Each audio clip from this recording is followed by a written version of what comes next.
नमस्कार बालमित्रांनो, मी सौ मंगला सुधाकर बारवे, सहशिक्षिका टिळकनगर बालविद्या मंदिर डोंबिवली पूर्व, आपणा सर्वांचे इयत्ता 4थीच्या वर्गात हार्दिक स्वागत करते. विषय मराठी. मराठीमध्ये आपण मराठी व्याकरणाचा अभ्यास करणार आहोत. बालमित्रांनो, आज आपण नाम म्हणजे काय ते पाहणार आहोत. तत्पूर्वी सर्वात प्रथम शब्दांच्या मुख्य जाती आहेत दोन, एक विकारी शब्द आणि एक अविकारी शब्द. विकारी शब्द म्हणजे ज्या शब्दांमध्ये बदल होऊ शकतो ते विकारी शब्द, आणि अविकारी शब्द म्हणजे ज्या शब्दांमध्ये बदल होत नाहीत त्यांना अव्यय असेही म्हणतात आणि विकारी शब्दांना सव्यय असेही म्हणतात. ह्या विकारी शब्दांच्या पुन्हा 4 जाती आहेत: नाम, सर्वनाम, विशेषण आणि क्रियापद.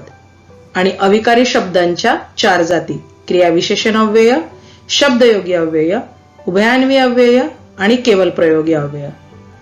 यामध्ये आपल्याला इयत्ता 4थी मध्ये नाम, सर्वनाम, विशेषण आणि क्रियापद या 4 जातींचा अभ्यास करायचा आहे.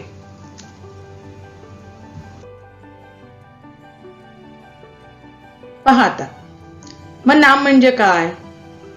तर कोणत्याही दृश्य, अदृश्य, सजीव, निर्जीव, प्रत्यक्ष अथवा काल्पनिक वस्तूंच्या नावास किंवा गुणधर्म दर्शवणाऱ्या शब्दाला नाम असे म्हणतात.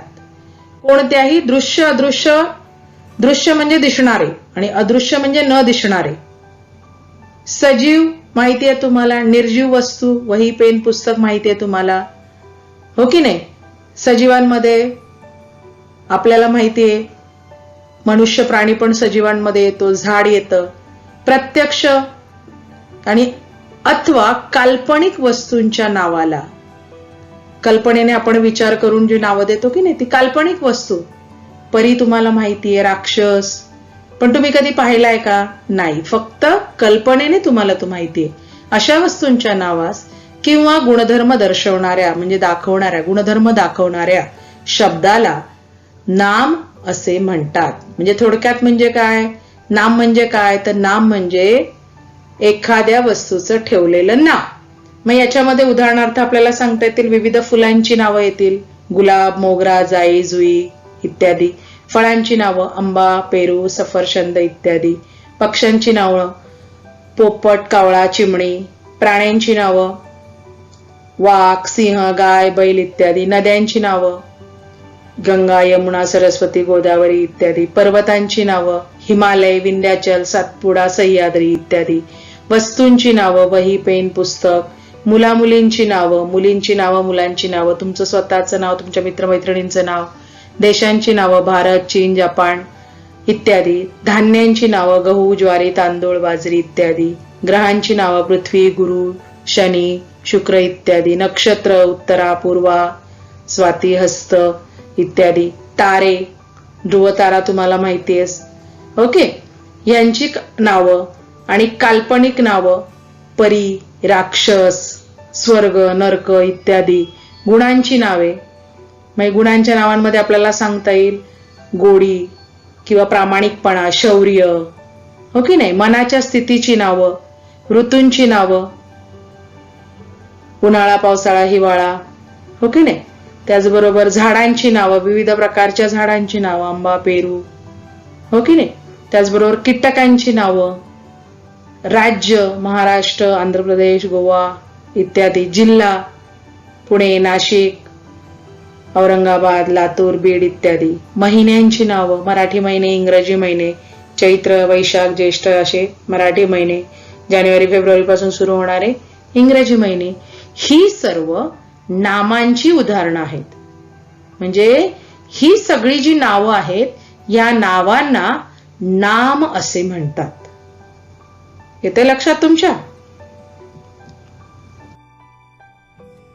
पहा आता, खालील वाक्यातील नामे ओळखा. आता ही आपली 5 उदाहरणांचा आपण अभ्यास करणार आहोत. बघा, गंगा नदी हिमालयात उगम पावते.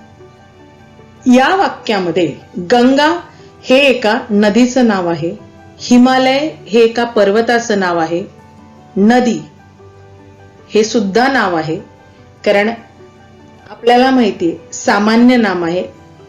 सामान्य नाम आणि विशेष नाम असे नामाचे 2 प्रकार पडतात, ते तुम्हाला नंतर आहेत अभ्यासाला. म्हणून इथे हे गंगा हे नदीचं नाव आहे, म्हणून गंगा हे पण नाम येणार आहे, नदी हे पण नाम येणार आहे, आणि हिमालय हे पर्वताचं नाव आहे. म्हणून ही 3 नामं या वाक्यामध्ये आलेली आहेत. दुसरं उदाहरण आहे, साखर घातल्याने दुधाची गोडी वाढते. या वाक्यामध्ये साखर, दूध, गोडी, बघा ही नामं आहेत, हो की नाही. त्यानंतर तिसरं वाक्य, किती सुंदर देखावा आहे हा. बघा काय सुंदर आहे, तर देखावा. मग या ठिकाणी देखावा हे नाम आलेलं आहे, कारण देखावा कसा आहे तर सुंदर आहे. मोहनचा प्रामाणिकपणा सर्वांना खूप आवडला. पहा आता या वाक्यामध्ये मोहन, प्रामाणिकपणा, हो की नाही, हे आलेले आहेत. ही 2 नामं आलेली आहेत. भारत माझा देश आहे, हे वाक्य पहा. याच्यामध्ये भारत आणि देश हे 2 नावं आलेली आहेत, कारण भारत हे आपल्या देशाचंच नाव आहे, हो की नाही. अशा रीतीने आपल्याला असं म्हणता येईल की नाम म्हणजे काय, तर एखाद्या वस्तूला, तिच्या गुणधर्माला दिलेलं जे नाव असतं त्याला व्याकरणामध्ये, मराठी व्याकरणामध्ये नाम असे म्हणतात. समजलं का तुम्हाला? ओके. पहा आता खालील स्वाध्याय सोडवा. आता या स्वाध्यायामध्ये तुम्हाला ही जी 5 वाक्य दिलेली आहेत त्या 5 वाक्यांमध्ये आलेली नामं ओळखायची आहेत. बघा, 1 सरोवराभोवती सुंदर हिरवळ होती. 2 लीलाला खोडा काढण्याची हौस होती. 3 गोदावरी ही महाराष्ट्रातील सर्वात लांब नदी आहे. 4थं वाक्य आहे, हालीने आपल्या बहिणीला बिबट्याच्या तावडीतून सोडवले. 5वं वाक्य आहे, गार्गी, हर्षा या मुलींचे अक्षर वळणदार आहे. हा संपूर्ण स्वाध्याय तुम्ही वहीमध्ये सोडवा. यामध्ये नाम म्हणजे काय हे तुम्हाला मी सुरुवातीलाच दाखवलेलं आहे. नामाची व्याख्या सांगितलेली आहे. ती व्याख्या सुद्धा तुम्ही तुमच्या वहीमध्ये लिहायची आहे, त्याची उदाहरणं लिहायची आहेत आणि मला पाठवायची आहेत. Bye bye. धन्यवाद.